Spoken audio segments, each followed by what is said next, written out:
الحمد لله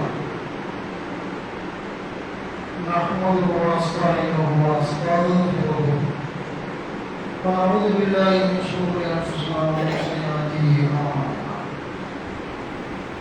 من يهده الله فلا مضل له ومن يضلله فلا هادي له واشهد ان لا اله الا الله واشهد ان محمدا عبده ورسوله اما بعد أعوذ بالله من الشيطان الرجيم بسم الله الرحمن الرحيم يا أيها الناس اتقوا ربكم الذي خلقكم من نفس واحدة وخلق منها زوجها وبث منهما رجالا كثيرا ونساء واتقوا الله الذي تساءلون به والأرحام إن الله كان عليكم رقيبا يا أيها الذين آمنوا اتقوا الله حق تقاته ولا تموتن إلا وأنتم مسلمون يا أيها الذين آمنوا قولوا قولا سديدا يصلح لكم أعمالكم ويغفر لكم ذنوبكم ومن يطع الله ورسوله فقد فاز فوزا عظيما أعوذ بالله من الشيطان الرجيم بسم الله الرحمن الرحيم وما أبرئ نفسي إن النفس لأمارة بالسوء إلا ما رحم ربي إن ربي غفور رحيم اللهم صل على محمد كما صليت على إبراهيم وعلى آل إبراهيم إنك حميد مجيد اللهم صل على محمد كما باركت على إبراهيم وعلى آل إبراهيم إنك حميد مجيد எல்லாம் புகழும் புகழ்ச்சியும் இவ்வுலகத்தை படைத்து பரிபாலிக்கின்ற ஏழையான அல்லாஹ் சுப்ஹானஹு வ தஆலாவுடைய புகழும் புகழ்ச்சியும் என்றென்றும் உண்டாகட்டுமாக. அடுத்து போற்றும் கண்மணி நபிகள் நாயகம் ஸல்லல்லாஹு அலைஹி வஸல்லம் அவர்களின் மீதும் அவர்களுடைய வழியை தவறாமல் பின்பற்றி வாழ்ந்து மறைந்த இறையச்சமுடைய நபித்தோழர்கள் மீதும் அல்லாஹ்வுடைய மார்க்கத்திலே அல்லாஹ் ரப்பல் ஆலமீன் நம் மீது கடமையாக இருக்கின்ற இந்த யௌமுல் ஜும்ஆ என்று சொல்லக்கூடிய நல்ல ஒரு தினத்திலே நாமெல்லாம் இறைவனை பெற்றுக்கொள்வதற்காக அல்லாஹ்வை பள்ளியிலே வீற்றிருக்கக்கூடிய நம் அனைவர்களின் மீதும் அந்த ஏக இறைவனை சாந்தியும் சமாதானம் என்று உரித்தாக்குமாறு என்ற பிரார்த்தனையோடு இந்த யௌமுல் ஜும்ஆ என்ற முதல் உரையை நான் போதும் சொல்கிறேன். கண்ணியத்துக்குரிய சகோதர சகோதரிகளே, இந்த யௌமுல் ஜும்ஆவுடைய முதல் முறையாக தேர்வு செய்யப்பட்ட தலைப்பு மனிதர்கள் மனித எண்ணங்களை சீர்படுத்துவோம் என்ற தலைப்பில் எண்ணங்களை சீர்படுத்துவோம் என்ற தலைப்பில் அல்லாஹ்வுடைய இடத்தில் இருந்தோம். அல்லாஹ்வுடைய தூதர் நபிகள் நாயகம் ஸல்லல்லாஹு அலைஹி வஸல்லம் அவருடைய வழிகாட்டுதலின் மூலம் ஒரு சில செய்திகளை சொல்லிக் கொள்வதற்காக ஜும்மாவை பயனுள்ளதாக ஆக்குவதற்கு விரும்புகின்ற அல்ஹம்துலில்லாஹ். கண்ணியத்திற்குரியவர்களே, மனித வாழ்க்கையில் எல்லா வகையான நன்மையான காரியங்களுக்கும் அடிப்படை என்ன என்று சொன்னால் நம்முடைய மனிதர்களுடைய உள்ளத்தில் தோன்றக்கூடிய எண்ணங்கள் தான். நல்ல விஷயங்களுக்கும் மனித வாழ்வில் ஒரு மனிதன் மேம்படுவதற்கும் ஒரு மனிதனை வாழ்த்துவதற்கும் ஒரு மனிதனை பற்றி பாராட்டுவதற்கும் இந்த எண்ணம் தான் அடிப்படையாக இருக்கிறது. இன்னொரு புறத்தில் பார்க்கும்போது ஒரு மனிதனை இழிவாக கருதுவதற்கும் ஒரு மனிதனை நாம தீயவர் கெட்டவர் என்று அடையாளப்படுத்துவதற்கும் மோசமானவர் என்று அடையாளப்படுத்துவதற்கும் ஏமாற்று பேர்வழி என்று சொல்வதற்கும் பொய்யர் என்று சொல்வதற்கும் எல்லா விதத்திலையும் அவருடைய எண்ணம் தான் காரணமாக இருக்கிறது. அந்த எண்ணத்தை கொண்டு அதை செயல்வடிவம் கொடுப்பதன் மூலமாக ஒருவர் நல்லவராகவோ ஒருவர் தீயவராகவோ ஆகிவிடுவதை பார்க்கிறோம். அப்ப இந்த எண்ணங்கள் சீர்படுத்தப்பட்டால் நம்ம அல்லாஹ்வுடைய திருப்பொருத்தத்தை பெற்று சொர்க்கத்தை பெற முடியும். இந்த எண்ணங்கள் வரக்கூடிய தருமாற்றம், எண்ணங்களில் உள்ள நம்முடைய உள்ளத்தில் உதிக்கக்கூடிய எல்லா வகையான அந்த ஆசைகளாக இருக்கட்டும், கோபதாபங்களாக இருக்கட்டும், இன்னொரு விஷயம் அடுத்தவர்களுக்கு எழுதி நினைப்பதாக இருக்கட்டும், எல்லா விஷயங்களையும் எண்ணத்தில் உதிக்கக்கூடியதை, எண்ணத்தில் தோன்றக்கூடியதை அது எண்ணத்தோடு வைத்துக் கொண்டால் குற்றம் இல்லை. மனித எண்ணத்தில் உதிக்கப்பட்ட தோன்றக்கூடிய ஒன்றை நீங்கள் வெளிப்படுத்தி விட்டீர்கள் என்றால் அப்பதான் நம்ம பாவத்தாலே ஆகுவோம். நபிகள் நாயகம் ஸல்லல்லாஹு அலைஹி வஸல்லம் சொன்னார்கள், அல்லாஹ்வுடைய தூதர்கள், இந்த ஆடம்பரிய மக்கள் அந்த மனிதர்கள்ல எண்ணங்கள்ல தோன்றக்கூடிய எல்லா எண்ணங்களும் தோன்றுதோ அதற்கெல்லாம் அல்லாஹ்வை குற்றம் பிடிக்க மாட்டான். நபிகள் நாயகம் சொல்றாங்க. அவன் எப்ப குற்றம் பிடிப்பான் என்று கேட்டால், மனித உள்ளத்தில் தோன்றக்கூடியதை நீங்கள் அமல்படுத்தினார், செயல்வடிவம் கொடுத்தார், அதில் அந்த உள்ளத்தில் தோன்றக்கூடியதை நீ நடைமுறைப்படுத்தினார், அதை நீங்கள் சட்டமாக்கினார், அப்பதான் என்ன செய்வான்? அல்லாஹ் உங்களை தண்டிப்பான். தீமையான காரியத்தை செய்யும் போது இல்லத்தில் ஒதுக்குது, அதை செய்து விட்டோம் என்று சொன்னால் அப்ப அல்லாஹ்வுக்கு தண்டனை வரும், உங்கள் தீமையாக கருதப்படும். எண்ணத்தில் தோன்றி அதை செய்யாமல் விட்டுட்டோம் வைங்க, அதுக்கெல்லாம் குற்றம் பிடிக்க மாட்டான் என்று மார்க்க நமக்கு சொல்லக்கூடிய நிகழ்வை நம்ம பார்க்க முடியுது. அப்ப எண்ணங்கள் தான் எல்லா அடிப்படைக்கும் காரணம். இந்த எண்ணம் இருக்கிற மோசமான ஒன்று. அதை யூசுப் நபி சொல்றாங்க. அவருடைய வாழ்க்கை, அவருடைய வரலாற்றை அல்லாஹ் சொல்கிறான். அழகிய என்ன சொல்றான் அல்லாஹ், அவருடைய அழகிய சம்பவம் என்று அல்லாஹ் யூசுப் நபியுடைய வரலாற்றை பாராட்டுகிறான். அதுசமுல் கசஸ், அழகான ஒரு சம்பவமாக அவருடைய யூசுப் நபியுடைய வரலாற்றை 12வது அத்தியாயம் பேசுறா இல்லையா, அது முழுக்க படிச்சு பார்த்தீங்கன்னா யூசுப் நபியுடைய வரலாறு தெரியும். அந்த வரலாறு எல்லாம் சொல்லி காட்டுகிறான். அந்த யூசுப் நபி சொல்கிறார், வமா பர்ரிஉ நஃப்ஸி இன்னன் நஃப்ஸல் அம்மாரத்தும் பிஸ்ஸூஇ இல்லா மா ரஹிம ரப்பி இன்ன ரப்பி கஃபூர் ரஹீம். 12வது அத்தியாயம் 33வது வசனம். எனது உள்ளம் தூய்மையானது என்று நான் சாதிக்கவில்லை, வாதிடவில்லை. எனது இறைவன் அருள் புரிந்ததை தவிர உள்ளம் எண்ணங்கள் தீமைதான் அதிகமாக தூண்டுகிறது. என்னுடைய இறைவன் இன்னன் நஃப்ஸல் அம்மாரத்தும் பிஸ்ஸூஇ இல்லா மா ரஹிம ரப்பி, என்னுடைய இறைவன் அருள் புரிந்தவரை தவிர அப்படி சொல்றார். இன்ன ரப்பி கஃபூர் ரஹீம், அல்லாஹ்வாகிய ஏக இறைவனாகிய அல்லாஹ் மன்னிப்பு நிகரற்ற அன்புடையவன் என்று யூசுப் நபி அவர்கள் சொன்ன செய்தி அல்லாஹ் சொன்னான். அப்போ உள்ளங்களை பொறுத்த வரைக்கும் மனங்கள் தீமையான காரியத்தை தூண்டும். விபச்சாரம் செய்யுங்கள் இதயம் சொல்லுவோம், என்ன சொல்லுவோம், சினிமா தேட்டருக்கு போன இதயம் சொல்லுவோம். அதுபோல கெட்ட காரியத்தை செய்ய லாட்டரி சீட்டு வாங்குவோம். லாட்டரி சீட்டை தடை பண்ணிவிட்டாங்க, தெரியாம பல மாவட்டங்கள் வைக்கிறாங்க. ஒவ்வொரு மாவட்டங்கள்ல என்ன செய்யறாங்க, லாட்டரி சீட்டு அந்த ஒரு மாயை ஏமாற்று பேருடைய இருக்கக்கூடிய அந்த தடை செய்யப்பட்டாலும் இருக்கிறாங்க. நிறைய ஊர்கள் இருக்குது. அப்படிலாம் பார்க்கணும். எல்லா விஷயத்தையும் அது வாங்கி இது வாங்கி எல்லா கேடுகட்ட விஷயங்களையுமே என்னெல்லாம் காரணம், உறவுகளை பகைப்பதற்கும் உறவுகளோடு இணைந்து வாழ்வதற்கும் இன்னொரு விஷயம், எல்லா விஷயத்திலும் ஊர் மக்கள் உலக மக்களோட அன்பு பாராட்டுவதற்கும் அன்பை வெறுத்து நாசமாக்குவதற்கும் எல்லாத்துக்குமே மூல காரணம் இந்த எண்ணம் தான். எண்ணத்தை வச்சுதான் அந்த எண்ணத்தை செயல்வடிவம் கொடுக்கும் பொழுது ஒரு பகைவராக ஆகிறான், ஒரு நண்பனாக மாறுகிறான். அந்த எண்ணத்தை பொறுத்துதான் அவருடைய வாழ்க்கை அமையும். இந்த எண்ணங்களை சீர்படுத்திக் கொள்ளணும். இன்றைக்கு பகை, விருப்புணர்ச்சி, எல்லா வகையான காரணம். ஒரு கலவரத்தை ஏற்படுத்த என்னதான் காரணம், ஒரு ஊரில் ஒற்றுமையாக இருக்க விட மாட்டான். அதுபோல முஸ்லீம்கள், இந்துக்கள், கிறிஸ்தவர்கள் இங்கே ஒற்றுமையாக வாழ விட மாட்டாங்க. தீய சக்திகள், செல்பொழிவாத கூட்டம், இப்படிலாம் என்ன காரணம், எண்ணங்கள் தான் காரணம். அப்போ இந்த மாதிரி எண்ணங்களை அமல்படுத்திவிட்டீர்கள் என்று சொன்னால் அல்லாஹ்வுடைய மார்க்கத்தில் நரக நெருப்புல தருகிறீர்கள். தீமையான எண்ணங்கள் உங்களை நரகத்தில் கொண்டு போய் தள்ளணும் என்று மார்க்க நமக்கு சொல்லக்கூடிய பார்க்கலாம். எண்ணங்களின் மூலமாகத்தான் எல்லா விஷயத்தையும் அடிப்படை. நபிசலாம் சொல்றாங்க அவங்களுக்கு, இன்னமல் அஅமாலு பின்னியாத், எண்ணங்களை பொறுத்துதான் செயல்கள் அமைகின்றன.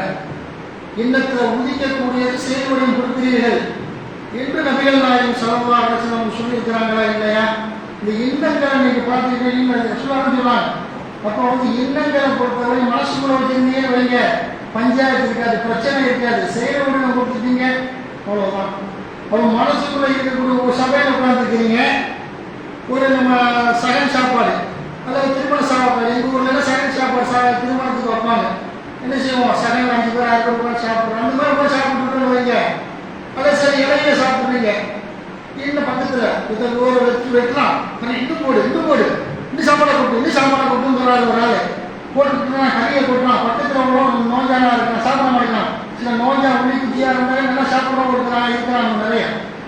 ஆரோக்கியமாக சாப்பிட மாட்டேங்கிறான், நோயில் இருக்கிறாங்க, பார்க்கலாம் படம் மூணு சாப்பிட்றோம். இத்தனை கறி எங்கள் இங்கே தரமாட்டாங்க. வெளியூரை பொறுத்த வரைக்கும் ஒரு 2 கறி வச்சு விட்டுருவாங்க. மேய்ச்சோறு மட்டும் வாங்கிக்கிறேன், தாய்ச்சாக ஊற்றுறது. எங்கள் ஊர் கேட்குற அவனா மாட்டதுலாம் கறியை தான் இங்கே திம்பாங்க. சோத்தை வாங்க மாட்டான், சோறு கொஞ்சம் வச்சுக்கிட்டு கறி கொண்டாங்க என்ன செம்புரைக்கிற கறி இப்படி திங்கிறது. பக்கத்தில் ஒரு மோஜா என்ன செய்யலாம், ஒரு சாப்பாட்டு ஒரு அளவை சாப்பிட்ற உட்காந்து பக்கத்தில் உள்ள நல்லா வெட்டுறாங்க. பார்த்துட்டு பட்டவா இப்படி சாப்பிட்றோம் பாரு, நம்ம தான் இருக்கோம் கல்யாணம் சாப்பிட்றோமே இப்படி சாப்பிட்றான், கல்யாணத்துக்கு சட்டி சாப்பிட்றோம் போல நினைக்கிறான். நினைச்சதை சொன்னா என்ன ஆகும், நினைச்சிட்டோம். இப்போ நீ நினைச்சதை செயல் வடிவம் கொடுத்தான்னு சொன்னா முட்டா பையன் மூணு சாப்பிட்றதுனால என்ன அடித்தடி வெட்டு குத்து உனக்கான அவங்க அவன் அக்கௌண்ட் காசா போய் சம்பாதிக்க வந்துடுவாங்க. அப்போ செயல் வடிவம் கொடுத்து எண்ணத்தை செயல் வடிவம் கொடுத்து விட்டீர்கள் என்று சொன்னால் பஞ்சாயத்து பிரச்சனை அடித்தடி வெட்டு குத்து எல்லாம் வந்துடும். எண்ணத்தோடு இருந்தால் பிரச்சனை இல்லை. அப்போ ஒரு உட்காந்து பக்கத்தில் வராது முரட்டு பொய்யன், முரட்டு பசாட்டி செய்யணும், குழப்பவாதி. நம்ம சபையில் உட்காந்துட்டா வந்துட்டான், நம்ம பேசுறத கொண்டு போய் அடுத்தவங்க சொல்லிடுமா, நம்ம வேளாண்மை சொல்லிடுவான்னு நினைக்கிறீங்க. நம்ம முன்னாடி தெரியுது, கெட்டவன்னு தெரியுது. உங்க நினைப்பு செய்யக்கூடிய மனசுக்குள்ள எல்லாம் பிரச்சனை தெரியாது.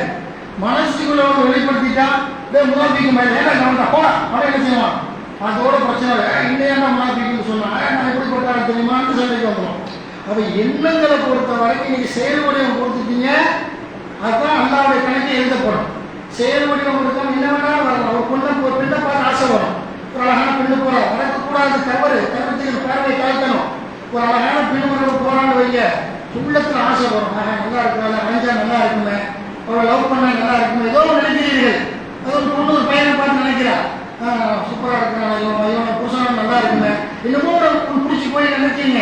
உள்ளத்தோட வச்சுக்கிட்டா பஞ்சாயத்துல வெளிப்படுத்திட்டா பெரிய பிரச்சனையா போய் வாப்பாடு சொல்லுவா, அரவணைச்சிக்கிட்டு வருவான், அப்படி பெரிய பிரச்சனையா போயிடும். அப்போ வந்து எண்ணத்துல உள்ள விஷயங்களை பொறுத்த வரைக்கும் நீங்க உள்ளத்திலே வச்சுட்டு போய் உங்களை வெளிப்படுத்தி விட்டீர்கள் என்றால் அல்லாவுடைய பார்வை கால்குலேஷன் பண்ணிடுவோம். அல்ல மனது பதிவாரு, மாணவர் பேசுவாரு, இவன் இப்படி நடந்துக்கிட்டாண்டு எண்ணத்தோடு போன எண்ணத்தை சொல்லுவாங்க. உள்ளத்துல உள்ளவதற்கான அவன் மார்க்கு போட்டு உங்களுக்கு சொற்களாக தீர்மானிக்கப்பட்டால் ஒரு ஆள் நிற்க மாட்டீங்க. சொர்க்கத்துக்கு யாரும் போக முடியாது. ஆதனுடைய காலத்திலிருந்து நூஹுடைய காலத்திலிருந்து இறுதி தூதர் நபிகள் நாயகம் ஸல்லல்லாஹு அலைஹி வஸல்லம் வரைக்கும் உள்ளத்துல உதிப்பதற்கெல்லாம் அந்த மனப்பிரச்சனை மார்க்கு போறான்னு வைங்க. என்ன நினைக்கிறானோ தீமைக்கு 10 மார்க்கு, தீமை 9 மார்க்கு அப்படின்னு இதெல்லாம் போட்டு நன்மைக்கு மார்க்கு போட்டு உள்ளத்துக்கு நினைக்கிறதுக்கு அப்படிலாம் போட்டு அல்லாஹ் உங்களுக்கு கெடுக்கி இப்படி பிடிச்சாண்டு வைங்க.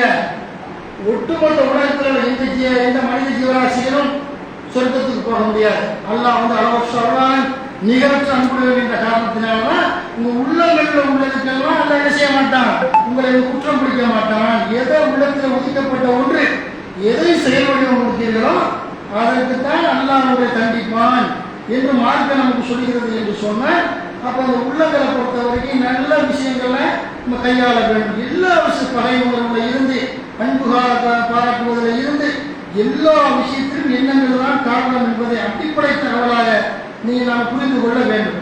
அல்லாஹ் வந்து நமக்கு சொல்லி காட்டுகிறார் திருமலை இஸ்மாயில்.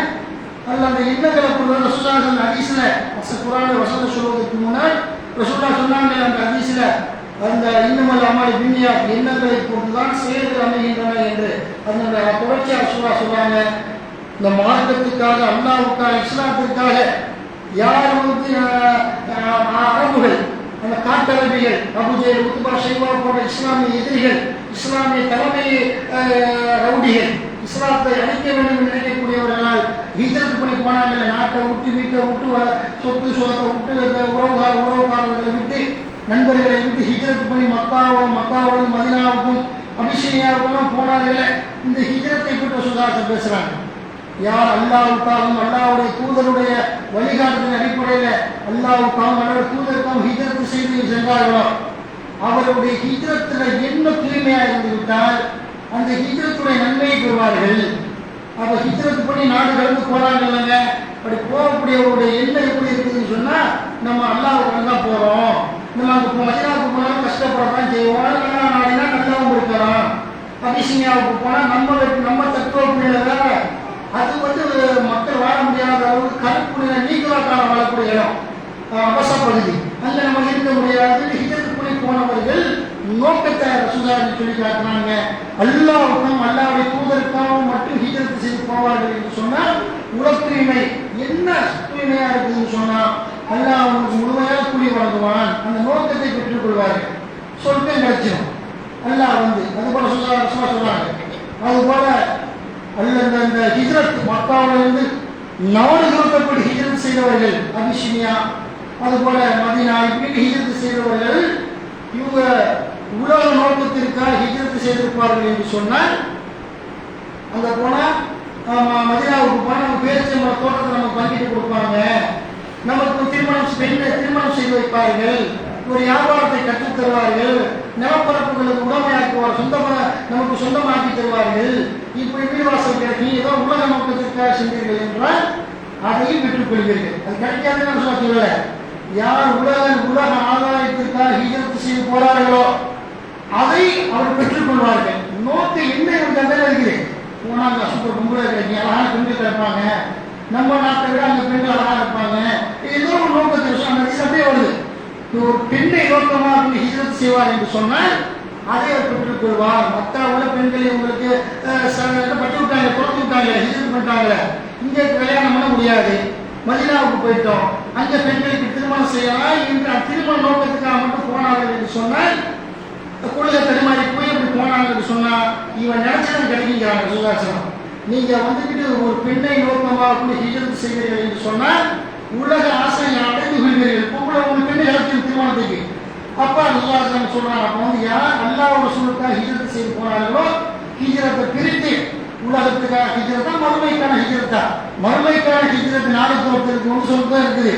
உலகத்துக்காக போன உலகத்திலே முடிஞ்சு சகாப்தம் முடிச்சுட்டு நபிகள் நாயகம் ஸல்லல்லாஹு அலைஹி வஸல்லம் சொல்லி தரக்கூடிய ஹதீஸை பார்க்கணும்னு சொன்னால் அப்போ எண்ணங்களை அப்படி சீர்படுத்திக் கொள்ள வேண்டும் என்பது மனித வாழ்க்கையில் எண்ணங்கள் நம்ம தூய்மையாக இருக்கணும். ஒருத்தனை அழிக்கணும், நாசமாக இருக்கணும், அவனுடைய பொருளாதாரத்தை பாதிப்பை ஏற்படுத்தணும் அப்படின்னு உடைய எண்ணங்கள் ஒதுக்கப்பட்ட செயல்களை பொறுத்தீர்கள் என்றால் மறுமை வாழ்க்கை நமக்கு கை சேரும், அல்லாஹ்வுடைய சாபத்தை பெறுவோம். அவங்க எண்ணங்களை பொறுத்த வரைக்கும் யாருக்குமே கெடுதல் செய்யாத நல்ல உள்ளங்கள் இருக்கணும். நான் உண்டு, என் வேலை உண்டு, என்னுடைய தொழில் உண்டு, என்னுடைய மார்க்கம் உண்டு போயிட்டீங்கன்னு பஞ்சாயத்து இல்லை. ரொம்ப காலக்கூடிய சட்டங்கிறமா அவன் பிரச்சனை இருக்கிறது, இவன் பிரச்சனை இருக்கிறது, அவன் பிரச்சனை இருக்கிறது, அந்த பெண்களை அப்படித்தான் அவன் பிரச்சனை இருக்கிறது, பக்கத்துக்காரி பிரச்சனை இருக்கிறது, இப்படியெல்லாம் இழுத்து கொண்டு வந்து என்ன செய்யறது? வம்பு தும்புகளை விலைக்கு வாங்கிக்கொண்டீர்கள் என்றால் நமக்கு நிம்மதி இல்லை, பக்கத்து வீட்டுக்காரனுக்கு நிம்மதி இல்லை, சண்டை பிடிச்ச நமக்கு நிம்மதி இல்லை, சண்டைக்கு வந்தவனுக்கு நிம்மதி இல்லை. இன்றைக்கு என்ன நடக்குமா, நாளைக்கு நடக்குமா, நாளைக்கு சண்டைக்கு வருவானோ, நாளைக்கு சண்டைக்கு வருவானோ அப்படின்னு சொல்லி வந்துட்டு ரெண்டு தரப்புலையுமே மன நிம்மதி இல்லாமல் போகும் என்பதற்கு தான் எண்ணங்களை சீர்படுத்தி கொண்டு நன்மையான காரியங்களின் மக்களுடைய எண்ணங்களை தூய்மையாக்கிக் கொள்ள வேண்டும் என்று மார்க்க நமக்கு சொல்லக்கூடியதை பார்க்கிறோம். நபிகள் நாயகம் ஸல்லல்லாஹு அலைஹி வஸல்லம் அல்லாஹ்வுடைய குர்ஆன்ல அல்லாஹ் சொல்லியிருக்காரு. 33வது அத்தியாயம் 10வது வசனம். நமக்கு ஏற்படக்கூடிய பிரச்சனை, துன்பம், துயரங்களுக்கெல்லாம் அல்லாஹ் நம்ம பொறுப்பு சாட்டிக் கொள்ள வேண்டும், எண்ணங்களை நம்ம பக்குவப்படுத்திக் கொள்ள வேண்டும், முடிஞ்சாலும் கட்டுப்படுத்தணும். அதுபோல் நமக்கு வரக்கூடிய துன்பம் அல்லாஹ்வுடைய சோதனைகளில் கூட இன்னும் கலந்துருக்குது. அதுக்கு நம்ம திருமறை குர்ஆன்ல நம்ம பார்க்க முடிகிறது. அல்லாஹ் 33:10 அல்லாஹ் சொல்கிறான், இது ஜாஉக்கும் மின் ஃபௌகிக்கும் வ மின் அஸ்ஃபல மின்கும் وإذ زغت الأبصار وبلغت القلوب الحناجر وتظنون بالله الظنونا هنالك ابتلي المؤمنون وزلزلوا زلزالا شديدا. 33:31வது அத்தியாயம் 14வது வசனங்கள் அல்லாஹ் சொல்கிறான். அவர்கள் உங்கள் மேற்புறத்திலிருந்தும் உங்கள் கீழ்ப்புறத்திலிருந்து வந்த பொழுது பார்வைகள் நிலைகுத்தி உங்களுடைய இதயங்கள் தொண்டை குழிகளை அடைத்து அல்லாஹ்வை பற்றி நீங்கள் பலவிதமான எண்ணங்கள் கொண்ட பொழுது அங்குதான் நம்பிக்கை கொண்டோர் சோதிக்கப்பட்டனர், அவர்கள் கடுமையாக ஆட்டிவிக்கப்பட்டனர் என்று அல்லாஹ் சொல்கிறான். அந்த அகல யுத்தத்தின் பொழுது ஹந்தக் யுத்தம் கூட்டுப்படையினர் வந்த பொழுது அங்கே மேற்புறத்தில் கீழ்ப்புறத்தில் எல்லாரும் சேர்ந்தாங்க. எதுக்காண்டி? இஸ்லாத்தை அழிப்பதற்காக, நபிகள் நாயகத்தை எதிர்ப்பதற்காக. யுத்த காலத்துக்கு ஒரு காபீர்கள் மட்டும் வந்தால் பிரச்சனை இல்லை. அப்போ இப்படியே ஒரு தரப்பு காபீர் முஸ்லீம் தான் பிரச்சனை இல்லை, எல்லாமே ஒன்று சேர்ந்தாங்க. யூதர்கள் ஒன்று சேர்ந்து விட்டாங்க, கிறிஸ்தவர்கள் ஒன்று சேர்ந்து விட்டாங்க, கடவுளே இல்லைங்கிறவன் ஒன்று சேர்ந்து விட்டான், 2 பேர் 3 பேர் இருந்தால் கூட இப்படி எல்லா பேரும் ஒன்று சேர்ந்து இஸ்லாமிய மார்க்கத்தை அழிக்க வரும் பொழுது அல்லாஹ் சொல்கிறான், இந்த கூட்டுப்படையினர் வந்தார்களே, அப்போ நிலைமை என்ன? அல்லாஹ் கூட்டு எண்ணங்கள் அப்படி அவங்களுக்கு சகாபாக்களுக்கு எண்ணங்கள்லாம் தடுமாறுது. அல்லாஹ் உதவி செய்வானா செய்ய மாட்டானா, எண்ணங்கள் சீர்கெட்டு போகக்கூடிய அளவுக்கு ஆகுது. அடிச்சு பின்னிடுவாங்க. எல்லா பேரும் ஒன்று சேர்ந்தாங்களே, எவனுக்கு பிடிச்சிக்கிறாரு? கிறிஸ்தவனுக்கு அவனை பிடிக்குமா? கிறிஸ்தவ முக்கடவுள் போல இவன் வேற போல ஈசா நபியை வணங்குறான், மரியம் மேரியை வணங்குறான், ஜீசஸ்ங்கிறான். காஃபிர்கள் வந்து 300 சொன்ன சிலையை வணங்கிட்டு இருக்கான் மக்காவில். அவனுக்கு யூதர்களுக்கு பிடிக்குமா? உசைரை நிபுணர்லாங்கிறான், உசைர் அல்லாவுடைய மகன் அப்படின்னு உசைரை கடவுளாக்குறான்.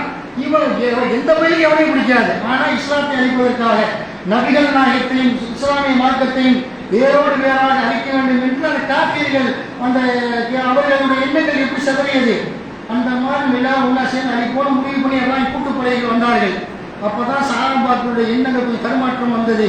அதை அல்லாஹ் நமக்கு சொல்லி காட்டுகிறான். அப்படி இருந்தும் அல்லாஹ்வுடைய உதவி வந்ததை அல்லாஹ் பேசுகிறான்.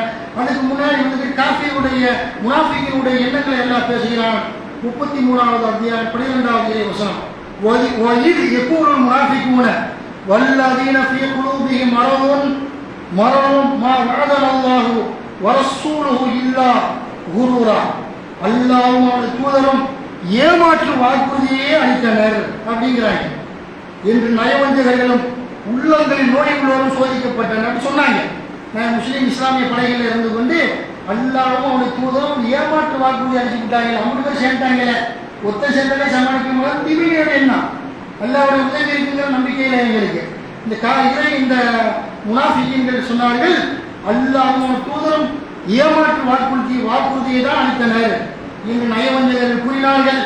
உள்ளங்களில் யாருக்கு நோய் இருந்ததோ அவர்களும் கூறினார்கள் என்று அல்லாஹ் சொல்லி காட்டக்கூடிய நிகழ்வை பார்க்கிறோம். அதுபோல வந்துக்கிட்டு அல்லாஹ் எப்படி உதவி செய்தான் என்பதை அல்லாஹ் அந்த வசனத்தை சொல்கிறான். 33:9 அல்லாஹ் சொல்றான், யா அய்யுஹல்லதீன ஆமனூ உத்குரு நிஅமத்தல்லாஹி அலைக்கும் இத் ஜாஅத்துக்கும் ஜுனூதுன் ஃபஅர்ஸல்னா அலைஹிம் ரீஹன் வ ஜுனூதன் லம் தரவுஹா வ கான அல்லாஹு பிமா தஅமலூன பஸீரா. 33வது அத்தியாயம் 9வது வசனம். நம்பிக்கை கொண்டோரே, உங்களிடம் கூட்டுப்படையினர் வந்த பொழுது அல்லாஹ் உங்களுக்கு செய்த அற்புதத்தை எண்ணி பாருங்கள். அவர்களுக்கு எதிராக காற்றையும் நீங்கள் காணாத படையினரையும் அனுப்பினோம். நீங்கள் செய்பவற்றை அல்லாஹ் பார்ப்பவனாக இருக்கின்றான் என்று அல்லாஹ் சொன்னான். அல்லாஹ் கூட்டுப்படை 50 பேர் சேர்ந்து இஸ்லாத்தை அழிக்க வர்றாங்க. போர் யுத்த காலத்துக்கு அந்த அஹ்ஸாப் கூட்டுப்படையினர் வந்தாங்க இல்லை, அந்த யுத்த காலத்துக்கு வந்தாங்க. அப்போ அகல் யுத்தத்துக்கு வந்த பொழுது அல்லாஹ் காற்று அனுப்புறான். இந்த உதவி நம்ம எண்ணங்கள் வந்து கேடுகட்டு போச்சு, சீரகட்டு போனதால தான் நம்ம தோற்று போயிடுவோமோண்டு சஹாபாக்களுடைய உள்ளத்திலும் கூட அல்லாஹ்வை பற்றிய சில எண்ணங்கள், மாறுபட்ட எண்ணங்கள் தோன்றியது. அல்லாஹ் சொல்றான், அல்லாஹ்வை பற்றி யாரும் ஸ்ட்ராங்கான ஈமான் இருந்ததோ அந்த சஹாபாக்கள், அந்த மக்களுக்கு வந்து அல்லாஹ் உதவி செய்தான். அல்லாஹ் அந்த காற்றை அனுப்பினான். இப்படிப்பட்ட அதிசயம். மற்ற படம் யானை குதிரை படம் விட்டாங்களா எல்லாம் தோட்டத்தில் அணைய மாட்டான். புயல் காற்றை கிளப்பி விட்டா மண்ணை வாரி முந்திர வீசினா, அது போல வானவர்களை வானத்திலிருந்து இறக்கினா, அப்படி எல்லாம் என்ன செய்யணும், புயல் காற்று தூசி காற்று அனுப்பிவிட்டான். எல்லா பயிரும் பரவாயில்ல வராங்க. எல்லாம் என்ன பண்ணிவிட்டான்னு கேட்டா அல்லாஹ் காற்றை அனுப்பினான். பரசான அலையும் ரீகம் ஜூதலம் தரவுகா, அவர்களின் மீது காற்றை வீசினோம். புயல் காற்று தூசி பறந்த காற்றை அனுப்பினோம். நீங்கள் பார்க்காத வானவர்கள் என்ற வானவர்கள் மலக்குமார்கள் என்ற படையை அனுப்பினோம். ஓடி போயிட்டாங்க என்று யுத்த காலத்துக்கு வரல என்ற அடிப்படையில் யுத்தத்துக்கு வந்து புறமிட்டு காற்றில் ஓடினார்கள் என்று அல்லாஹ் சொல்கிறான் என்று சொன்னால், அப்ப ஈமானை பொறுத்த வரைக்கும் நம்ம என்ன செய்யணும் அப்படின்னு கேட்டால், உறுதியான ஈமானாக நம்ம இருக்கணும். நம்ம எண்ணங்கள் சரியான எண்ணங்களை, ஈமான் சரியா இருந்தால் என்ன சரியா இருக்கும், ஈமானில் கோளாறுனா எண்ணங்கள் தடுமாற்றம் வந்து விடும் என்பதை புரிந்து கொள்ள வேண்டும். அல்லாஹ்வுடைய மார்க்கத்தில் நமக்கு அவ்வளவு தெளிவுகள் வழங்கப்பட்டிருக்கிறது. ஒவ்வொரு வழிகட்டக்கூடிய வழிகட்ட விஷயத்தை தான் நம்ம சொன்னாங்க. இப்போ வழிகட்டக்குள்ள அந்த இஸ்லாத்தில் நபிகள் நாயகம் இஸ்லாம் சொன்னாங்க, உங்களில் ஒரு கூட்டம் மறுமை நாள் வரைக்கும் ஏகத்துவத்தை, தௌஹீதை, மார்க்கத்தை சொல்லிக் கொண்டிருக்கக்கூடிய கூட்டம் இருக்கும். அதுபோல வழிகட்டவர்கள் இருந்து கொண்டிருப்பார்கள் கியாமத் நாள் வரைக்கும். உலகம் அழியக்கூடிய நாள் வரைக்கும் சத்தியத்தை சொல்லக்கூடியவனு இருப்பாங்க, வழிகட்டவனு இருப்பான். 2 பேர்ல இறுதியில் வெற்றியை யாரு கொடுப்பான்னு கேட்டால் சத்தியவாதிகளுக்கு. அவங்களுக்கு தான் இறுதி முடிவு சரியா இருக்கும். அசத்தியவாதிகள் அழைத்து போவார்கள், அல்லாஹ்வுடைய கோபத்துக்கு ஆளாகுவார்கள் என்று மார்க்க நமக்கு சொல்லக்கூடிய பார்க்கிறோம். அப்போ சத்தியம் எல்லாம் இன்றைக்கு தர்கா ஒழிச்சு விட்டோமா, கபூர் முட்டிகளை ஒழிச்சு விட்டோமா, எல்லாம் இருக்கும். தௌஹீது வளர்ந்துக்கிட்டே வரும். பெறாதுக்கு போகிறவங்க என்ன செய்வாங்க, அலிபே தெரியாது, மார்க்கம் தெரியாது, சொன்னார்ல அஜித் சொன்னார்ல, அந்த ஷேக்கு சொன்னார்ல, முரீது சொன்னார், இப்படி போயிடுவாங்க. குரான் சும்மா கலிமா அப்படி சும்மா பழைய மசாவுக்கு போனால் அவங்க 5 கிலமா சொல்லி கொடுப்பாங்க. மசாவில் கலிமா ஒன்று தான், லா இலாஹ இல்லல்லாஹ் முஹம்மது ரசூலுல்லாஹ், அஷ்ஹது அல்லா இலாஹ இல்லல்லாஹ் அஷ்ஹது அன்ன ரசூலுல்லாஹ். எப்படி வார்த்தை இருக்காங்கன்னு சொன்னால் கலிமா 5 கலிமா, முதல் கலிமா சொல்லு, 2ஆவது கலிமா சொல்லுண்டு. அப்போ நம்மளால ஓதுனா அழுத்தேன், நான்லாம் ஓதல் போனால் அடித்தா 60 வந்துடுவாங்க அப்பா அம்மா. அந்த காலத்தில் வட்டையால் தோலை உடிப்பான் அஜிதத்தைங்களை வச்சுக்கிட்டு சின்ன பிள்ளையில. நீங்கள் 10-15 வயசுல என்ன வட்டை வச்சுப்பாரு, ஒரு பெரிய சாக்கமாக வச்சுக்கிட்டு பாலாமட்டை, இந்த பாலாமட்டையை கீழ்ச்சி விட்டு முதுகுலே அடிப்பார்.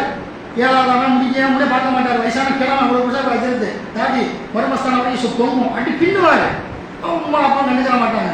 அப்புறம் என்ன சொல்லுவார், 5 கலிமா சொல்ல வர்றேன், யார் 5 கலிமா மனப்பாடம் நான் போதுறேன் மற்ற போதும் பொழுது, யார் 5 கலிமா மனப்பாடம் ஆக்குறீங்களோ அப்போ 5 ரூபா தர்றேன் இப்படி 30 வருஷத்துக்கு முன்னாடி.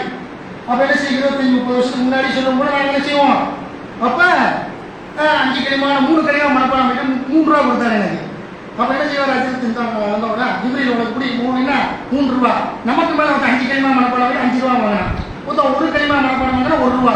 இப்படி 5 கலிமா உயிரோட்டம் போது ஆகினாங்க. 5 கலிமா இருக்கிற இஸ்லாத்தில் கலிமா ஒன்று தான், அஷ்ஹது அல்லா இலாஹ இல்லல்லாஹ் அஷ்ஹது அன்ன ரசூலுல்லாஹ், வணக்கத்துக்குரிய அல்லாஹ்வை தவிர யாரும் இல்லை, முஹம்மது அல்லாஹ்வுடைய தூதர். அப்படி லா இலாஹ இல்லல்லாஹ் சொல்லுவாங்க, அஷ்ஹது அல்லா இலாஹ இல்லல்லாஹ் அஷ்ஹது அன்ன ரசூலுல்லாஹ். இதான் கலிமா. 5 கலிமா சித்தாந்தத்தெல்லாம் உருவாக்கணும் கூட. கலிமாவே மனசாக்கு போய் தெரியாத நபர்கள் தர்காவுக்கு போவாங்க, சூனியத்தை நம்புவாங்க, செய்வனையை நம்புவாங்க, எல்லா மூடப்பழக்கத்தை நம்புவார்கள், இல்லை இதெல்லாம் தான் செய்வாங்க. அப்போ அசத்திய சத்தியம் என்பது அந்த கொள்கை கியாமத் நாள் வரைக்கும் இருக்கும். சத்தியத்தை சொல்லிக்கிட்டே இருக்கணும். அதுபோல் அசத்தியம் அழிந்து போய் கொண்டே இருக்கும். அசத்தியம் வளர்ற மாதிரி தெரியும், ஆனால் அசத்தியம் வளராது. அவருடைய உள்ளங்கள் பிரிந்து கிடக்குதுன்னு அல்ல, ஒத்த ஓடிடுவான். அந்த மாதிரி நிற்க மாட்டாங்க. ஒரு சோதனை வரும் பொழுது அப்படி மார்க்கம் சொல்லுதுன்னு சொன்னால், இப்போ இன்றைக்கு நம்ம எடுத்துக்கொண்டோம் என்று சொன்னால் நம்ம என்ன செய்யணும், தர்கா முக்திகள்னு சொல்லி ஒரு நம்ம தௌஹீதில் இருக்கக்கூடியவங்க பொய் சொல்லலை, உண்மை தான். தர்காவை நீங்கள் பார்த்தீங்கன்னா தெரியும், தர்காவிலேயே போய் முட்டிக்கிட்டு கிடக்கிறது, மகானே காசை கொடுங்க, பணத்தை கொடுங்க, பிள்ளையை கொடுங்க, இவன் மகன் துபாய்க்கு போகணும், அமெரிக்காவுக்கு போகணும்னு செத்து போன ஒரு ஆள்கிட்ட போய் கேட்கக்கூடிய நிகழ்வை பார்க்குறோம். இதை நம்ம கபர் முட்டிகள்னு சொன்னால் அதுக்கு கிண்டல் அடிக்கிறாங்க, நான் கபர் முட்டின்னு சொல்லி விட்டாரு அப்படின்னு. அது என்ன செய்ய உண்மையை சொன்னோம், அதை நியாயப்படுத்துகிறாங்க. இந்த சிறுக்கில் உள்ள அஜித்துமார்கள் சிறுக்கை நியாயப்படுத்தக்கூடிய உலமாக்கள் என்ன செய்யறாங்கன்னு கேட்டால் அது நியாயப்படுத்துறாங்க. அவனுக்கு பின்னாடி ஒரு தலைமை கட்டிட்டு போகிறாங்க, மோசாவத்தி நடத்துறாங்க. அவங்களுக்கு பின்னாடி என்ன ஜமாலிக்கும் அவங்க பின்னாடி போகக்கூடியதான் பார்க்குறீங்களா இல்லையா? இன்னும் நியாயப்படுத்துறாங்க. தர்கா முக்திகள்னு சொன்னால் இதை நியாயப்படுத்த உள்ளத்தில் உள்ளதுதான், உள்ளத்தில் செயல்முறையை கொடுத்துருக்காங்க. அப்போ உள்ளத்தோட வச்சுக்கிட்டாலும் தொலைஞ்சு போச்சு. அவனுக்கு அவன் எல்லாருக்கும் முடியாது. எவன் செயல்முறையை கொடுத்து மக்களை வழிகெடுக்கிறானோ அவன் தான் குடும் பாரி நரகத்துக்குரியவன் என்பதை புரிந்து கொள்ள வேண்டும். தர்கா முக்திகள் நம்ம சொல்றதுக்கு திருந்தகன்னு பாசத்தில் சொல்லுவோம், அன்புல சொல்லுவோம். ஏன்ப்பா நரகத்துக்கு போறீங்க, முஸ்லீமாயிருந்து நரகத்துக்கு போறீங்க, உங்களை விட ஒரு மோசமானவர்கள் யார்? காஃபிர்களுக்கு நிரந்தர நரகம் எல்லாம் சொன்னால், யூதர்களுக்கு நிரந்தர நரகம், கிறிஸ்தவர்களுக்கு இஸ்லாமிய பார்வையில் நிரந்தர நரகம், அல்லாஹ் மறுத்தவனுக்கு நாத்திகளுக்கு நிரந்தர நரகம், கபர் முக்திகளுக்கு நிரந்தர நரகம் இப்படின்னு சொல்லும் பொழுது நீங்கள் அல்லாஹ் மட்டும் வணங்குன்னு சொன்னால் நம்ம அக்கறையில் சொன்னால் கோவப்படுறாங்க.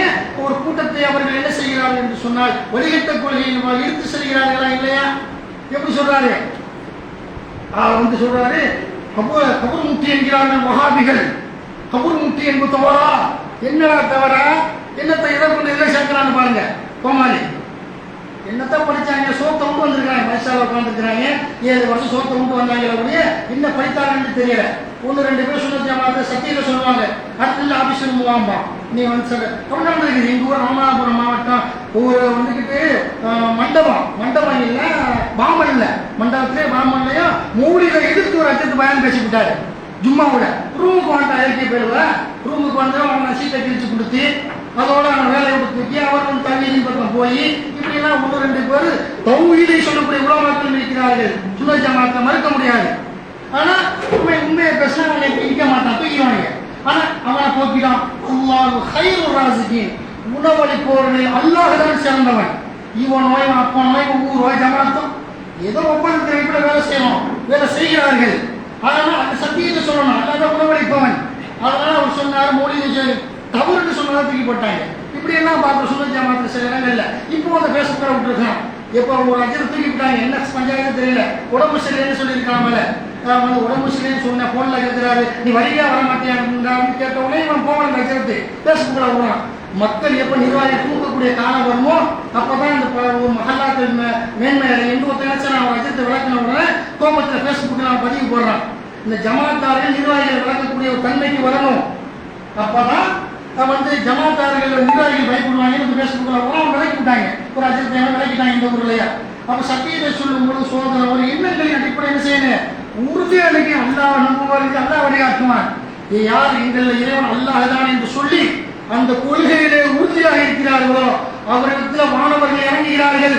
உங்களுக்கு சுப செய்தி இருக்குதுன்னு சொல்றாங்க, உங்களுக்கு சொர்க்கம் இருக்கிறது என்று அல்லாஹ் வாக்குறுதி அளிக்கிறாங்க என்று மலக்குமார்கள் சொல்லிட்டு போறாங்க. குர்ஆன் அல்லாஹ் சொல்றாங்கன்னு சொன்னா அந்த மாதிரி சத்தியத்தை சொல்ல கையில விட்டுட்டீங்க சொல்லணும். பொய் சொல்ல பயப்படணும், ஃப்ராடு பண்ண ஏமாற்ற பயப்படணும், தேவையற்ற பேச்சுகள் பேச பயப்படணும், சத்தியத்தை சொல்லணும். அப்ப இந்த கோமாளி என்ன செய்யறாருன்னு கேட்டா கபூர் முக்தி என்பதற்கு என்ன நீங்க அப்படின்னு என்ன செய்யறாரு, எதற்கு இதில் பொறுத்துறாருன்னு பாருங்களேன்.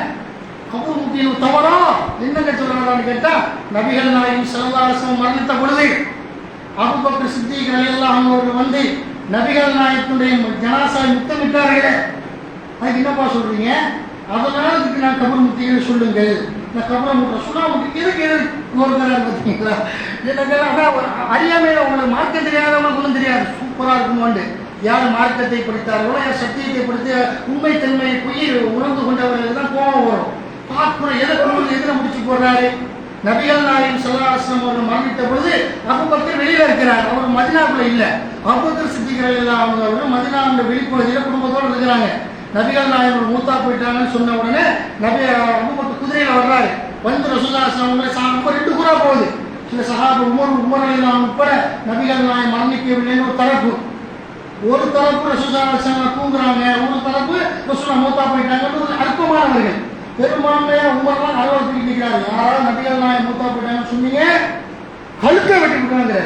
இப்படியே கூட்டு அபூபக்கர் வந்த உடனே கேள்விப்பட்டு குதிரை விட்டு இறங்குறாரு, உள்ள போறாரு, வந்து முத்தமிடுகிறார்.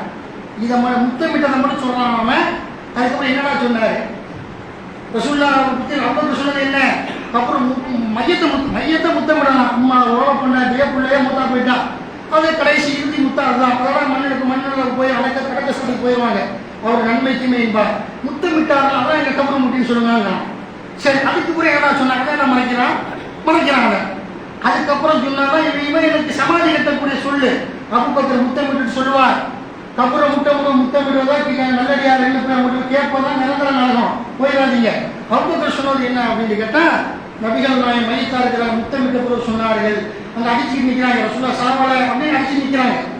உமர்லாம் மேல சொன்ன மாதிரி நிற்கிறார், அவ்வளோ தூக்கிட்டு வெட்டி போடுங்க, ரசூலுல்லாஹ் மொத்த தூங்குறாங்க, எந்திரிச்சிருவாங்கன்ட்டு. இதில் அபூபக்கர் முத்தமிட்ட அல்லாஹ் அபூபக்கரின் மூலமா இஸ்லாமை காப்பாற்றலாம். அபூபக்கர் காரணமா இருந்தார். அபூபக்கர் அன்றைக்கு சொல்லணும்னா எல்லாம் வழிகிட்டு போயிருப்பாங்க.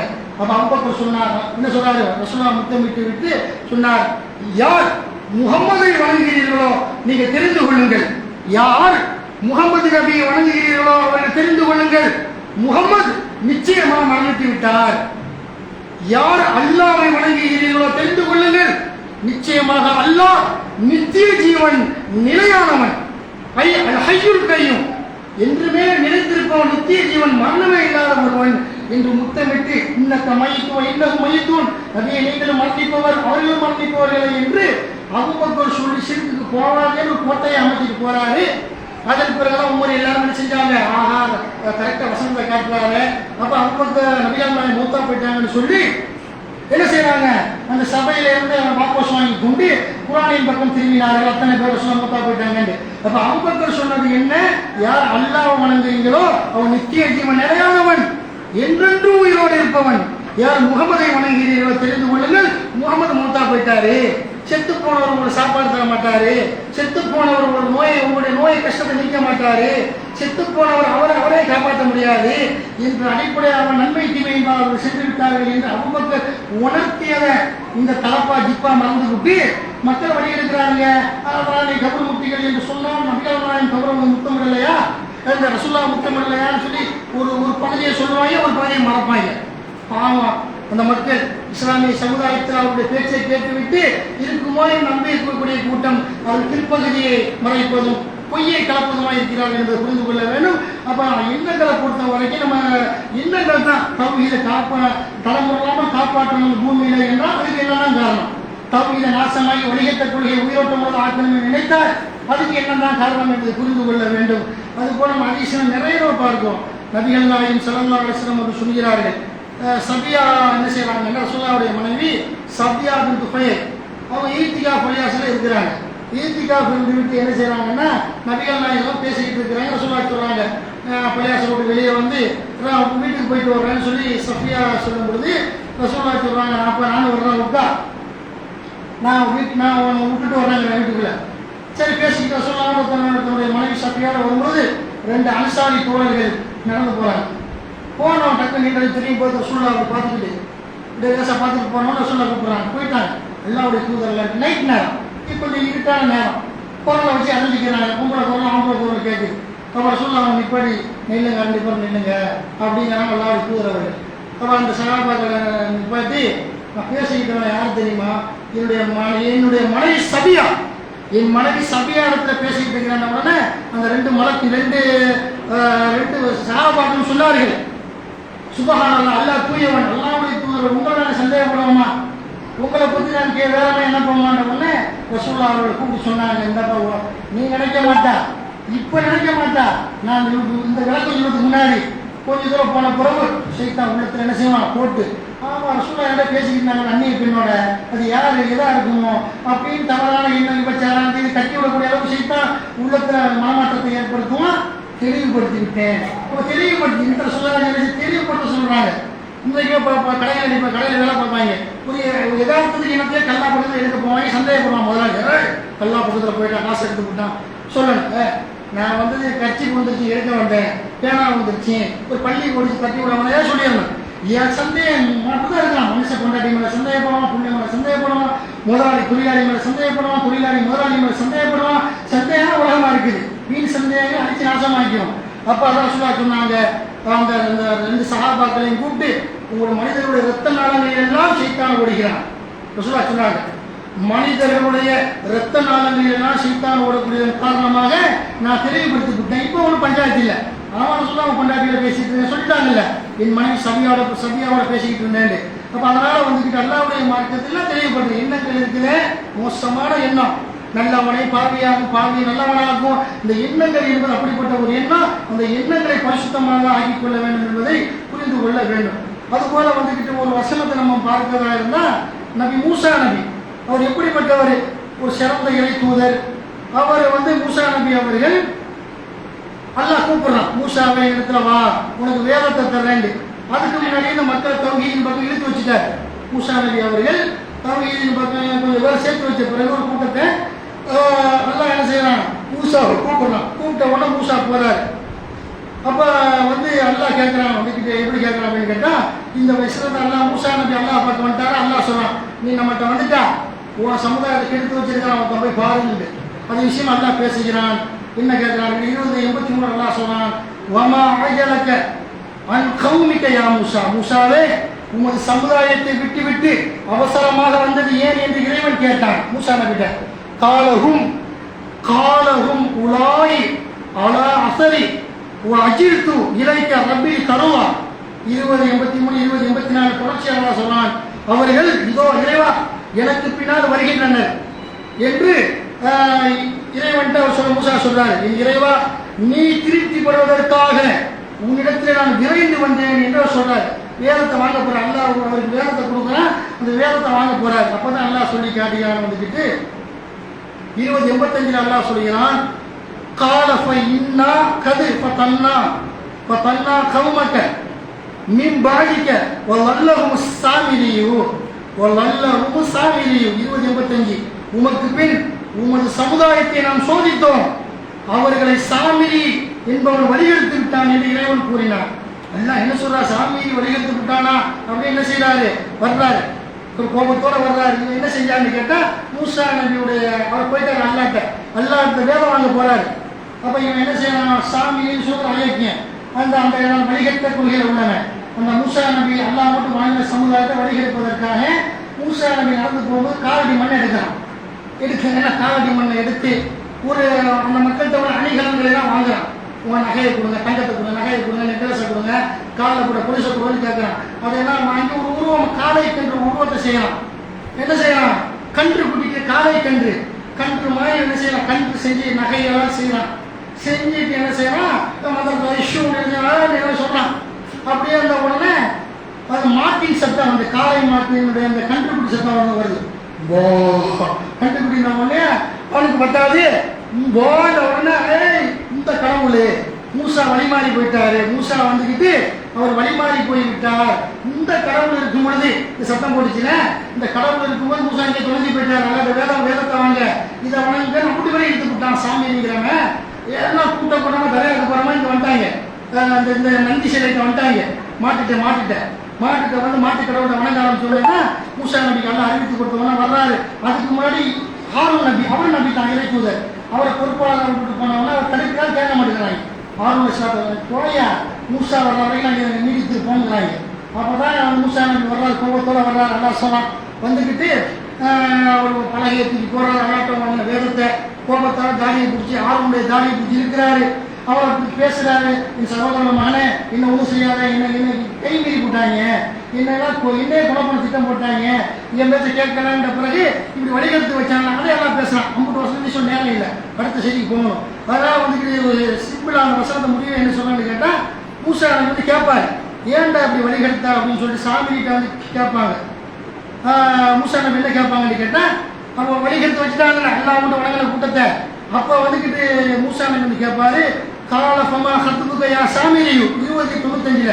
அட சாமிரியே, உனக்கு விஷயம் தான் என்ன என்று மூசா கேட்டார். ஏன்னா 50 பேரையும் தௌஹீதில் சேர்த்து வச்சேனே, எல்லாம் முன்னாடி நெருங்கி வாங்க, இடம் இருக்குது முன்னாடி, எல்லாம் பின்னாடியே ஒதுங்கி இருக்காமல் சகோதரர்கள் முன்னாடி வாங்க, முன்னாடி உட்காருங்க. ஜும்மாக்கு வரும்போது பின்னாடி போகக்கூடாது, முன்னாடியே வந்துடணும். அப்போ மூசா நபி கேட்டார், காலஃபமா ஹத்துபுகையா சாமிரியு 2095. சாமிரியே உனது விஷயம் என்ன என்று மூசா கேட்டார். இவன் சொல்றான், கால பசுர்து பிமாலம் என்சுரு பிஹி ஃபகபல்து கபலத மின் அஸரி ரசூலி ஃபனபதுது கதாலிக சவ்வலத்தை நஃப்ஸி 2096. அவர்கள் காணானதை கண்டேன், உன் சமுதாய மக்கள் காணானதை நான் கண்டேன். இத்தூதரின் காலடியில் ஒரு பிடி மண்ணை அள்ளினேன், அதை எரிந்தேன், என் மனம் இவ்வாறு தூண்டியது. இந்த செய்தி என்ன சொல்றான், நீங்க போயிட்டீங்க மூசாவே, உங்க காலடி மண்ணை எடுத்தேன், என் மனசு சொல்லிச்சிங்க, உள்ளம் சொல்லிச்சு, என்ன சொல்லிச்சு, உங்க எண்ணத்துல தோன்றியது. அதனால அதை எடுத்து உங்க காலடி மண்ணை எடுத்து என்ன செஞ்ச, போட்டு அந்த மாதிரி நந்தி சிலையை செஞ்சு அந்த காளை மாட்டினுடைய செஞ்ச இந்த கன்றுக்குட்டியை செஞ்சு போட்டோம். போன சத்தம் வந்துச்சு, எல்லாரும் என் பேச்சை கேட்டாங்கிறாரு. மூசா சொல்வார், அப்படியா அப்படின்னு 2097 முட்டா போயிடுவா, அப்படி போயிட்டீங்களா, அந்த பாரு உங்களுடைய தெய்வத்தை என்ன பண்றேன்னு பாருங்க. என்ன செய்வார் மூசா, வனுதூர் இலா இலாஹிக்க வனுதூர் இலா இலாஹிக்கல்லதி லல்த அலைஹி ஆகிஃபா லனுஹர்ரிகன்னஹு சும்ம லனன்சிஃபன்னஹு ஃபில் யமி நஸ்வா. அப்ப என்ன சொல்றாங்க அப்படின்னு கேட்டா, நீ வணங்கிய உனது கடவுளை பார், அதை நெருப்பில் எரித்து பின்னர் கடலில் தூவுவோம் என்று சொல்லி மூசா கூறினார். பிறகு அந்த சிலையை நெருப்புல ஏற்றி கடலில் தூவிட்டார். பார்த்தியா கடவுள் உண்மையில பார்த்தியா, கடவுள் காத்தோட போயிடுச்சு பார்த்தியா, மூசா நிரூபித்து காட்டினார் என்று பார்க்கிறோம். அப்ப இந்த விளங்குற அப்படின்னு கேட்டா என்ன செஞ்சிருக்கேன்னு ஒரு தடவை போன சத்தம் வந்துச்சுல, அறிவுடையவராக என்ன செய்யணும், சாமி இன்னொரு தடவை செய்ய சொல்றோம், ரொம்ப வருஷம் சத்தம் போட சொல்றான். இன்னொரு தடவை கேட்டாங்களா, ஒரு தடவை செய்தாவுடைய வேலை அல்லாவுடைய நாட்டப்படி வழிகேட்டு செஞ்சான், சோதிச்சு பார்க்க போன சத்தம் ஒன்று எல்லாரும் போயிட்டாங்கல்ல, இது அல்ல நமக்கு சொல்லி காட்டுகிறேன். அப்போ வந்து வழிகெடுக்கக்கூடியவர்கள் இந்த எண்ணத்தை கொண்டுதான் 4 பேர் வழிகெடுக்கலாம், இஸ்லாத்தோடு வெளியே தூரமாக போகுமாறு செய்கிறார்கள். இறையச்சமுடையவர்கள் இஸ்லாத்துடைய தூணாக அல்லாவுடைய மாற்றத்தை மேலவு செய்கிறார்கள் என்பதை உணர்ந்து கொண்டு இன்ஷா அல்லாஹ் எண்ணத்தை சீர்படுத்தி மறுமையில சொர்க்கத்தை பெறுவோம் என்று சொல்லி ஜும்மாவுடைய முதல் உரையை நிறைவு செய்கிறேன். யாரை உலக நாம் முத்தக்குள்ளா ஹக்கத்து காட்டி பல கமூத்தனை இல்லாமல் சொல்லுவோம்.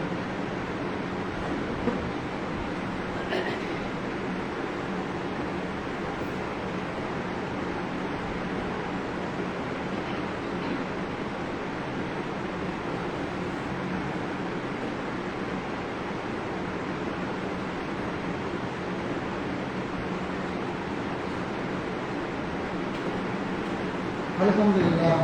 கண்ணியத்துக்குரிய சகோதரர்களே, இன்ஷா அல்லாஹ் அடுத்த வாரம் குர்பானியை பற்றி பேசுவோம். அடுத்த வாரம் குர்பானியின் இறைச்சியம் என்ற தலைப்புல இன்ஷா அல்லாஹ் பேசுவோம். நிறுத்திக்கிற பேசினா நல்லா இருக்குன்றதுக்காக இன்ஷா அல்லாஹ் அடுத்த ஜும்மா குர்பானியை பற்றி என்பதை சொல்லி இன்றைக்கு நாம் மதீனா பள்ளிவாசல்ல இந்த குர்பானி கூட்டு குர்பானி விஷயமா நம்முடைய மதீனா பள்ளியில நபி வழிகளுடைய அடிப்படையில் கூட்டு குர்பானி ஒரு பங்கு போன வருஷமா செஞ்சிருக்கிறாங்க. 3500 ரூபா. மாட்டுக்கு 7 பேர் சேர்ந்து, ஒட்டகத்துக்கு 10 பேர் சேர்ந்து குர்பானி கொடுத்த நபி வழி. அதனால் வந்து 3500 நமது மதினா பள்ளிவாசல் இல்லை 3500 ஒரு பங்குக்கு என்பதை சொல்லிக்கொண்டு குர்பானி கொடுக்கும் நாள் துல்ஹஜ் 11 நம்ம பள்ளிவாசல் கொடுக்கலாம். பெருநாள் தினம் 18/6/2024 18/6/2024 செவ்வாய்க்கிழமை காலை 8 மணிக்கு என்ற அளவுக்கு அறிவிப்பு செய்ய சொல்லியிருக்கிறாங்க. அடுத்த ஒரு சின்ன ஒரு செய்தி தான். ஒரு உண்மையில் அல்லாஹ்வுடைய உதவியை கொண்டு நம்ம மார்க்கத்து இஸ்லாத்துக்காக நம்ம பல்வேறு வகையில் சோதிக்க போகிறோம். மாற்றுக்கருத்து இல்லை, அந்த சோதனையை பொறுத்து கொண்டு அதை எதிர்கொண்டால் சொர்க்கம் இருக்கிறது. அதுபோல் வந்துட்டு நம்ம பார்க்கணும். இப்போ என்ன அப்படின்னு கேட்டால் அந்த பாலஸ்தீனம் இந்த பாலஸ்தீனத்தை வந்து நாடாக அறிவிக்கிறாங்க. யார்? நார்வே, ஸ்பெயின், அயர்லாந்து ஆகிய நாடுகள் என்ன செய்யறாங்கன்னு கேட்டால் பாலஸ்தீன நாட்டை நாடாக அறிவித்ததன் விளைவாக இவங்க என்ன செய்யறாங்க, இந்த கும்பல் இஸ்ரேலிய கும்பல் இந்த யூத பயிர்வை என்ன செய்யறாங்கன்னு கேட்டால் இவனை வந்து அவங்களை எதிர்த்து அங்கே உள்ள தூதரகத்தில் உள்ளவங்களை வெளியே வர சொல்லி இவன் தூதரகம் வச்சிருக்காங்க இல்லை நார்வே, ஸ்பெயின், அயர்லாந்துல அவன் தூதரக அதிகாரிகள்லாம் கூப்பிட்டுருந்தான் இவன் இந்த கேடு கெட்டவர்கள் என்று புரிந்து கொள்ள வேண்டும். அப்போ இது என்ன இவங்க எப்படின்னு சொன்னால் இவங்க வந்து மனித குல ரத்தம் நம்ம இந்திய தேசத்தில் இந்துத்துவா இருக்கிறாங்கல்ல RSS இந்த மாதிரி அவங்க உலக அடிப்படையில் இவங்க நோக்கமே காசா பகுதியை வன்முறையை ஏற்படுத்தி ஹமாஸ் போராளிகள் நாட்டை பாதுகாக்கக்கூடிய ஒரு பெரிய மகான்கள் என் பார்வையில் அவங்க நல்லடியார்கள் மகான்கள் வெளிப்படையான பார்வையில் அல்லாஹ்வுடைய பார்வையில் சொல்லலை. இந்த ஹமாஸ் போராளிகள் வந்து அவங்களை போடுறேன்னு சொல்லி அப்பாவி முஸ்லீம்களை சிறுவர்களை சிறுமிகளை இப்படிலாம் போடலாம். ஏன்னா இந்த அமெரிக்கா இந்த இஸ்ரேலியெல்லாம் இப்படிலாம் இவங்களுக்கு தனிநாடு அமைச்சிருக்கிறாங்க. அதற்கு நாங்கள் இப்போ ஒப்புதல் வாங்கியிருக்கிறாங்க. இந்த வாரத்துக்குள்ள 23 மே 2024 அந்த செய்தி பதிவாகிருக்கிறது. ஒரு வாரத்துக்குள்ள நாங்கள் தனிநாடு அறிவிப்போம் என்று மேலே சில நாடுகள் சொல்லியிருக்கிறது. அப்போ இவங்க ஏன் யூதர்கள் செகண்ட் வேர்ல்டு வாரில் வந்து யூதர்களுக்கு ஹிட்லர் கொண்டான். அவங்களுக்கு பேரையும் கொண்டு 10 பேரை விட்டுட்டு போனான். 90% கொண்டுட்டு 100% இவங்களே விட்டுட்டு போறேன்னு சொன்னா நாளைக்கு வரலாறு பற்றி பேசணும்.